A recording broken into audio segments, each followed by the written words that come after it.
Okay, so in this video, we are going to look at the concept of enlightened absolutism.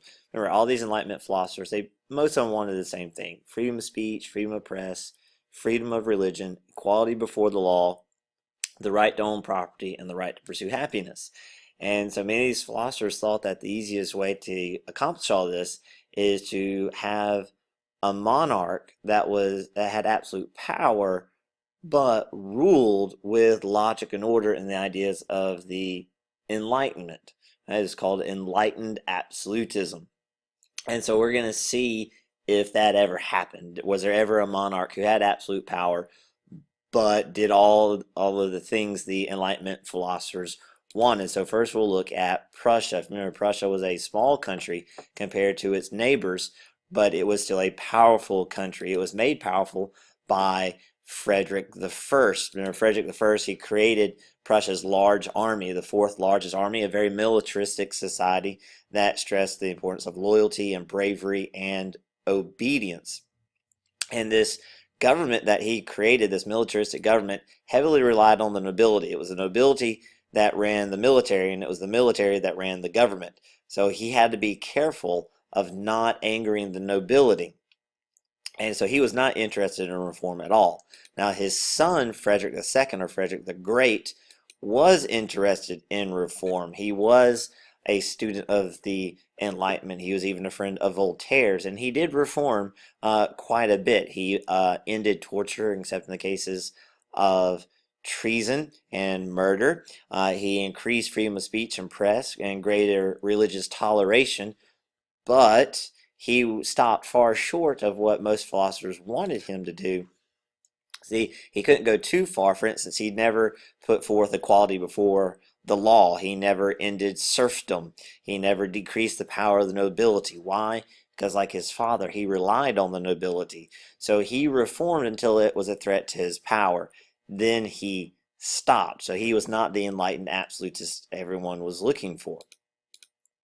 Then you look at Austria. Austria, remember, was very hard to rule because it had so many different ethnic groups in it. So it's already hard to maintain power and authority. And during this time period, the ruler of Austria was Maria Theresa, Empress Maria Theresa.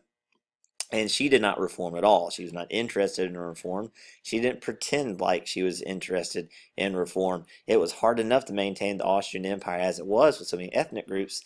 And then she had an added challenge because she was a woman, right? So she had to be very careful of not reforming too much because it could make the nobility and the church mad. And it was already a difficult job being the ruler of Austria, even if you were a male, keeping all those ethnic groups in line. And then add to that she was a woman, so she had to work harder to have respect, to maintain her authority. Now, her son, who takes the throne after she passes away, is Joseph II. And he is going to try to reform. He's going to try to be the enlightened absolutist they were looking for. He even said philosophy will be my lawmaker. So he said he's going to be guided by Enlightenment philosophy. So, for instance, he ended serfdom. He gave freedom of speech. He gave freedom of press. He got rid of the death penalty. He tried to have equality before the law. All of those Enlightenment ideas, right? He tried to do them, right? He was trying to be the enlightened absolutist. So what were the results? Well, it's probably too much change too fast. The nobility is mad because he freed the serfs in the equality before the law thing. The Catholic Church was mad because of the religious toleration. Even the serfs who were freed got mad because they were freed from serfdom, but they didn't know what else to do. See, the serfs worked the land for the nobility, like in a kind of a medieval style, right? And in exchange, the serfs got to live on the land of the nobility. Well, once the serfs were no longer serfs, they didn't have anything to do or anywhere to go because they weren't given any land, right? And so the serfs were mad. So what were the results? Well, after Joseph II passed away, most of his reforms were reversed. In fact, on his tombstone, Joseph II had chiseled in his tombstone, "Here lies Joseph II, a man who failed in everything he undertook." So he tried to be the enlightened absolutist monarch everyone was looking for, but failed. Then we look at Russia and Catherine the Great. Interesting person. She was not Russian, she was actually Prussian and married the Tsar of Russia, a guy named Peter the Third, and he was pretty cruddy at his job, actually. And Catherine the Great convinced the nobility and the military to overthrow her husband in a coup, and she took over and ruled for around 30 years. And in some ways, she earned her title, the Great. She greatly expanded the Russian Empire. It was a time of great prosperity for the nobility. Notice the stress on the word nobility.